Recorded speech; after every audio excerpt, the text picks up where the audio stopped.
Good evening and thank you for joining us tonight for KREM 2 News 10 at 10, where we give you more news in less time. I'm Cody Proctor. Let's get started. A Spokane father's pleading for help tonight in finding the person who hit and killed his daughter and then kept driving. 42-year-old Cassandra Bazad's body was found in the street near Ash and Everett in North Spokane. Tonight, her family spoke exclusively with KREM 2's Kyle Simchuk, and they have a message for the person responsible. What can you tell us tonight, Kyle? Well, this was an incredibly difficult interview for this family to do, but they just want some amount of closure. That's why they spoke to us on camera to reach as many people as possible. They say someone out there knows what happened, and they are begging them to come forward. A happy, cheerful person. She was just a beautiful young lady. And Cassandra Bazad was passionate about caring for the elderly, keeping them comfortable during their final days. Her life ended violently on the early morning of July 5th. This person that hit my daughter left her in the street and drove away like she was nothing. The call to 911 came in at 2:23 in the morning. Someone found Cassandra lying in the intersection of Ash and Everett. By the time police and fire crews arrived, it was too late. I just don't understand how somebody could live with the thought that they hit somebody and took off. For whatever reason, they took off. Nearly 2 weeks have gone by and police still don't have a suspect. Detectives have gone door to door to see if neighbors captured any evidence. Trying to find video of this situation, but so far none has come up. Cassandra's family is asking people with cameras who live in the area to look back through their footage of July 5th between 1:30 and 3 a.m. to see if they notice anything suspicious. If you've noticed a friend, acquaintance, or perhaps somebody's vehicle that you've worked on with unexplained body damage, specifically front end damage to include the windshield, please let investigators know. That could be a vital piece of information. Cassandra's father also wonders if anyone else was in the car that night. He just wants someone to come forward with information, and he wants the person who killed Cassandra to hear this. We don't know if this was your fault or Cassie's fault, but you left the scene. And we're going through massive grieving here, and we would like to have closure a little bit. We're not out to get an eye for an eye. We're out to get closure of some type. So if you have any information, please reach out to Spokane Police. Cassandra's dad says he's offering a $10,000 reward for information that leads to the arrest and conviction of the person responsible. In the newsroom, Kyle Simchuk, KREM 2 News. Kyle, thank you so much. And another news tonight, the jury reached a verdict for the man accused of shooting 2 people at a Post Falls gas station in December last year. Tyson Circle was found guilty on 7 of the 8 charges against him, including 2 counts of aggravated battery and assault with a deadly weapon. He was found not guilty of burglary. In December, Circle aimed his rifle and shot 2 people, sending them to the hospital. At the time, police say the victims were expected to be okay. After the shooting, Circle took off on a crime spree. This involved stealing a truck and then carjacking another after threatening the victim at gunpoint. His sentencing set for September 16th. New tonight, at least 5 people died in Montana after a pileup tonight on Interstate 90. At least 20 vehicles were involved in that crash. Authorities believe the weather was the cause. They say there was heavy winds and dust storms with 0 visibility. The Montana Highway Patrol did not have an immediate count of the injuries, but as of now, there are 5 dead.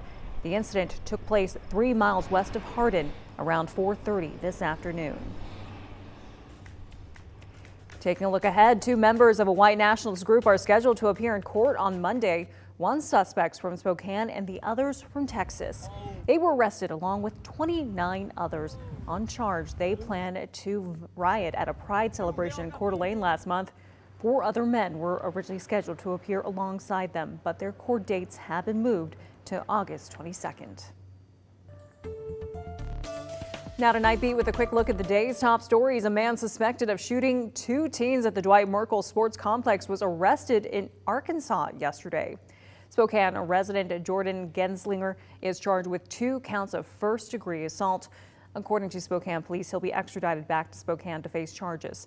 Initial reports stated a large fight led to the shooting last month. As for the 2 victims, we have not received an update on their conditions. Spokane City Council President Breanne Beggs and City Council member Betsy Wilkerson drafted a resolution to buy the proposed homeless shelter on East Trent Avenue. That's according to Monday's City Council meeting agenda. At the meeting, they're set to discuss and vote on the resolution. It would ask the Spokane City Administrator to, quote, enter negotiations with the owner of the building on East Trent so the city could purchase it.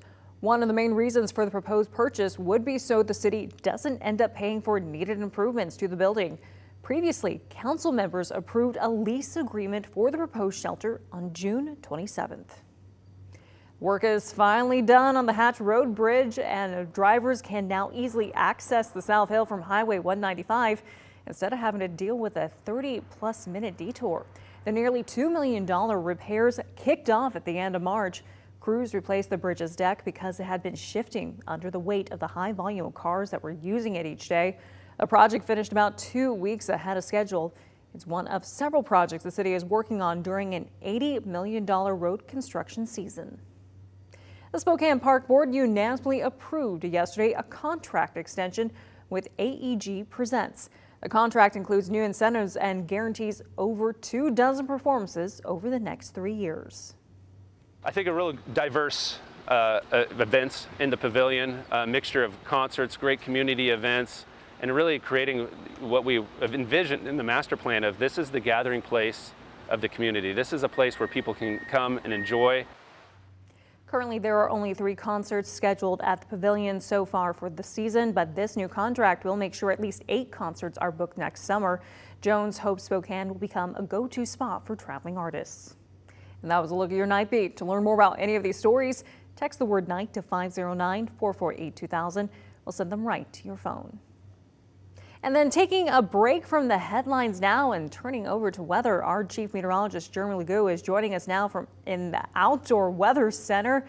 And Jeremy, what can we expect this weekend? Is it going to be warm enough for a swim, or do we stay inside with the AC? Oh, it's whatever floats your boat. You know, Cody, this time of year, you can go both ways. There's plenty of movies out in theaters. You can go catch a cool break in a movie theater. Dark, cold, nice way to cool off. Or, hey, take to the lake. It's going to be beautiful.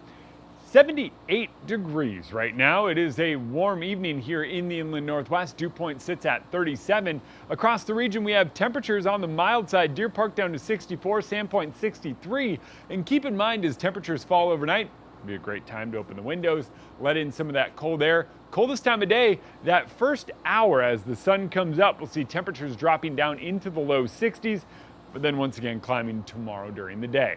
We're up near 80 by noon and in the upper 80s tomorrow afternoon. It is going to be a scorcher on Saturday. 89 degrees. Overnight lows fall back down to the 60s each day, so there is plenty of opportunity to open the windows and let in some of that cold, but the warm, sunny weather, well, that sticks around. Jeremy, thank you so much. Topping our national headlines tonight, 2 men out of prison after 35 years. After being arrested back in 1986 for fatal arson, the pair maintained their innocence for more than 3 decades. I just want to get through today. That's it. Worry about tomorrow when it gets here. And I'm trying not to let the anger poison my soul. You know, that's one of the things that I've been fighting this whole time. I've been so mad. The 2 were sentenced to life in prison without parole, but now a judge has vacated their sentences due to coercion from Chicago police officers. Because their sentences were vacated and not exonerated, they'll have to return to court to determine if the state attorney's office will drop their case or retry it. President Biden made history this morning when he became the first U.S. president to fly directly from Israel to Saudi Arabia. As of today, the Saudis are opening their airspace for all civilian planes flying to and from Israel, a sign of the thawing relationship between the 2 countries. The president's meeting with Saudi King Salman and Crown Prince Mohammed bin Salman. It's a trip not without controversy, though, and criticism in light of the killing of journalist Jamal Khashoggi. A U.S. intelligence report said the Saudi prince approved the assassination. President Biden says he raised the case during his meeting with the Crown Prince. And that was a look at your KREM 2 News 10 at 10, where you get more news in less time. But don't go to bed just yet. The Spokane police have been working their way through an overload of untested evidence. Now the kits are finally dwindling, and officers say there's still important work to be done. We're back in 90 seconds.